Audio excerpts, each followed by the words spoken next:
হযরত ইবনে আব্বাস রাদিয়াল্লাহু তাআলা আনহু বলেন, রাসূলুল্লাহ সাল্লাল্লাহু আলাইহি সাল্লাম দুটি কবরের নিকট দিয়ে পথ অতিক্রম করছিলেন। এমন সময় তিনি বললেন, এই কবর দুটিতে সমাহিত ব্যক্তিদ্বয়কে শাস্তি দেওয়া হচ্ছে।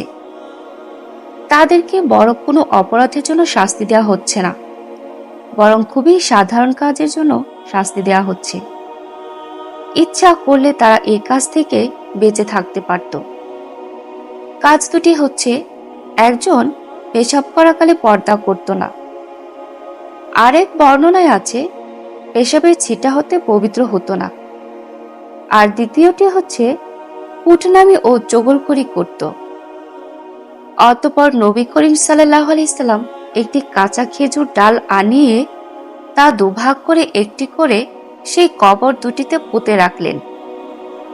সাহাবীগণ জিজ্ঞেস করলেন, হে আল্লাহর রাসূল, এটা কেন?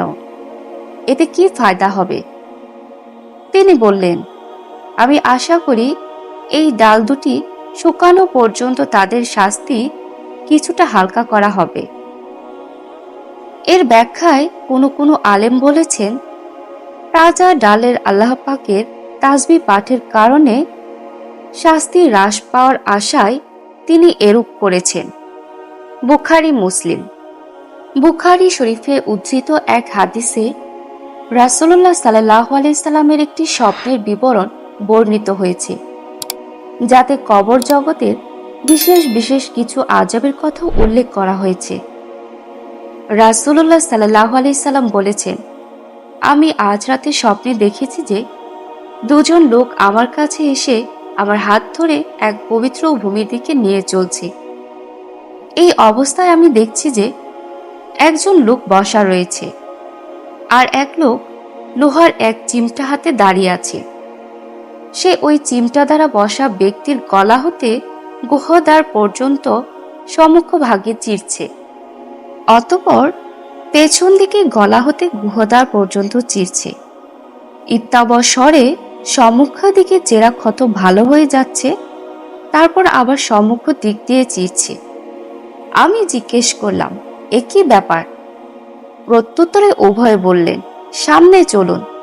আমি চলতে চলতে এমন এক লোকের কাছে গিয়ে উপনীত হলাম যে চিত হয়ে শুয়ে আছে, আর তার শিয়রে এক লোক ভারী পাথর হাতে নিয়ে দাঁড়িয়ে আছে। দাঁড়ানো ব্যক্তি তার হাতের ভারী পাথর দ্বারা শোয়া লোকটির মাথার সজোরে আঘাত করছে। আঘাতের পর পাথরটি দূরে ছিটকে পড়ছে। সেই পাথরটি পুনরায় কুড়িয়ে আনছে। সে ফিরে আসার মধ্যেই তার মাথার আঘাত ভালো হয়ে পূর্বের মতো হয়ে যাচ্ছে। পুনরায় সে অনুরূপ করেই চলেছে। জিজ্ঞেস করলাম, এ কি ব্যাপার?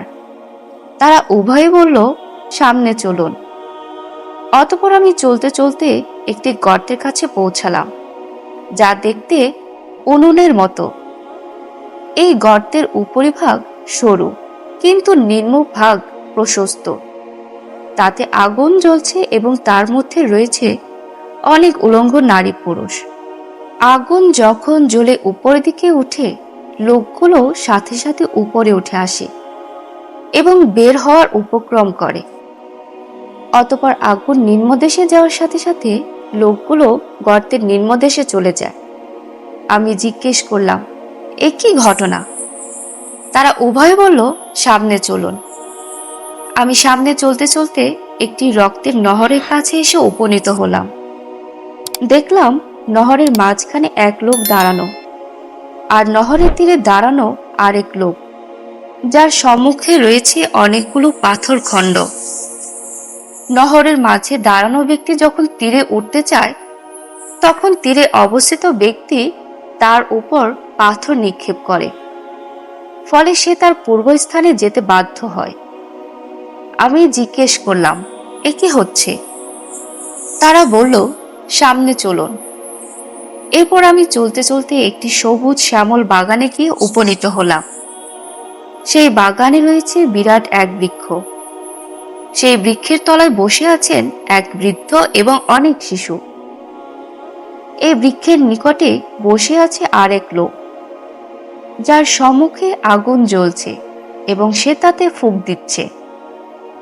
অতঃপর ওই ব্যক্তি আমাকে উঠিয়ে বৃক্ষের উপরে নিয়ে গেল।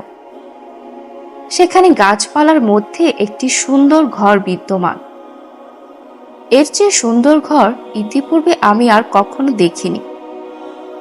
সেই ঘরে আমাকে প্রবেশ করানো হলো। সেখানে আমি অনেক বৃদ্ধ যুবক ও শিশু নর নারীকে দেখতে পেলাম। অতঃপর আমাকে ওই ঘর থেকে বের করে আরো উপরের দিকে নেওয়া হলো। সেখানে পূর্বের ঘরের তুলনায় অনেক সুন্দর ও মনোমুগ্ধকর আরেকটি ঘর রয়েছে। সেখানে আমাকে নেওয়া হলো। তাতে অনেক বৃদ্ধ ও যুবক রয়েছে। আমি তাদেরকে বললাম, তোমরা আমাকে সারা রাত চতুর্দিকে ঘোরালে। এখন বলো, আমি যা দেখেছি তার মর্ম কি? তারা উভয়ে আমাকে বলল, আপনি প্রথমত যে লোকের দেহ চিরতে দেখেছেন সে লোকটি মিথ্যাবাদী। সে সমাজে মিথ্যা কথা বলে বেড়াতো এবং তা মানুষের মধ্যে ছড়িয়ে পড়ত। এই লোকের সাথে কিয়ামত পর্যন্ত এই আচরণই করা হবে।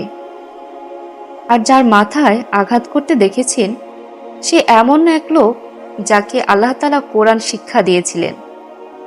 সে রাতের বেলায় কোরআন অধ্যয়ন না করে ঘুমিয়ে থাকত এবং দিনের বেলা কোরআন অনুযায়ী কোনো কাজ করত না।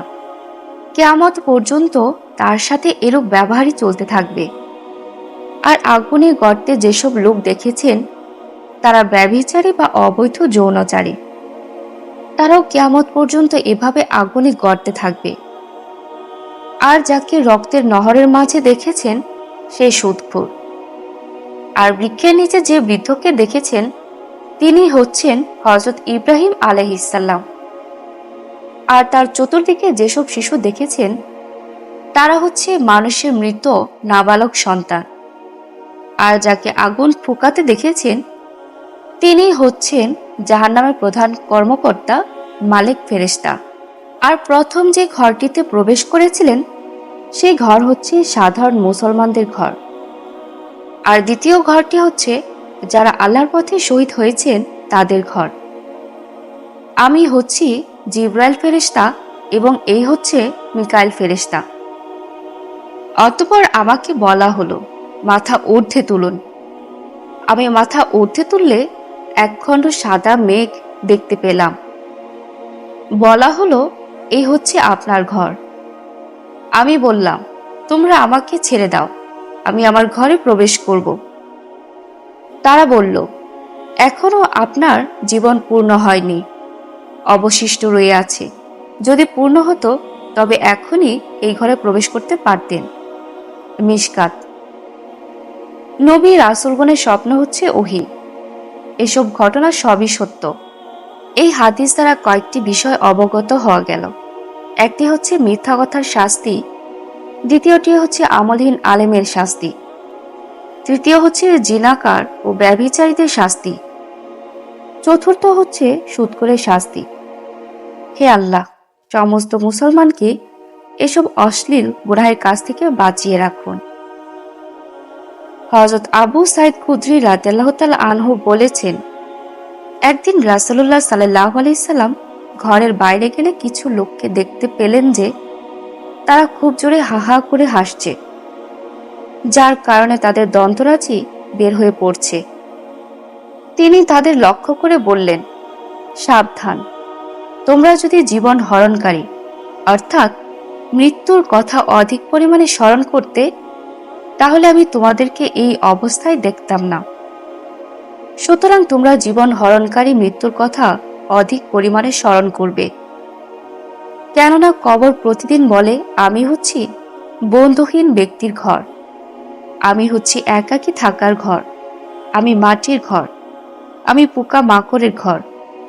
অতঃপর তিনি বললেন, যখন কোনো মুমিন ব্যক্তিকে দাফন করা হয় তখন কবর তাকে বলে, স্বাগতম, তুমি তোমার নিজের ঘরে এসেছ।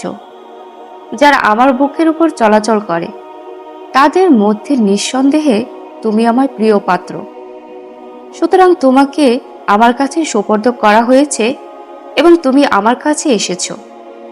অতএব তুমি আমার ব্যবহার দেখবে, দেখবে আমি তোমার সাথে কিরূপ আচরণ করি।